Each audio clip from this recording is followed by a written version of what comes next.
3D model nam ponuja boljši pregled nad objektom, ki ga ustvarjamo, kadarkoli si ga lahko ogledamo s poljubnega zornega kota, v aksonometriji ali perspektivi, primerjamo posamezne etaže ali pa ocenjujemo celoto. Pri ogledovanju pa lahko uporabimo različne vizualne stile.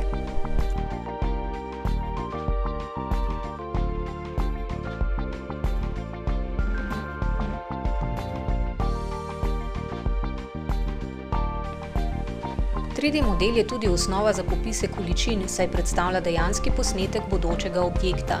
Natančno izrisan model nam v vsakem trenutku nudi uporabne podatke o vseh gradbenih elementih, ki jih lahko preprosto prenesemo v Excel in tam tudi obdelamo.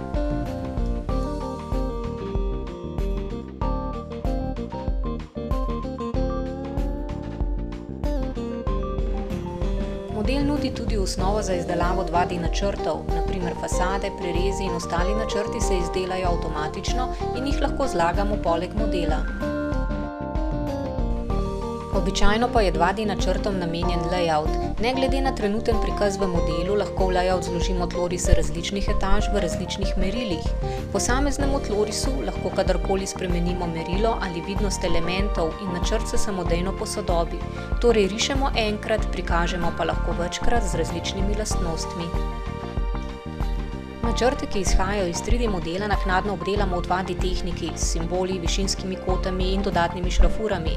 Layout pa lahko izkoristimo tudi za prikaz preizdelanih renderiranih pogledov. Vse pomembnejša pa je danes tudi dobra predstavitev projekta. Ker deluje ACAD-BAV na osnovi AutoCAD-a, imamo širok nabor funkcij za obdelavo tako večjih in manjših urbanizmov, arhitekture pa vse do interierjev.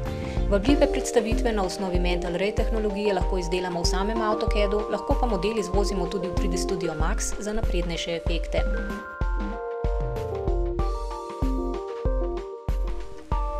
Slike lahko spravimo v gibanje in si ogledamo študijo osončenja, faznosti gradnje ali pa se po samem modelu sprehodimo. Dobra predstavitev, katere osnova je 3D model, je lahko danes odločilna pri pridobivanju dela.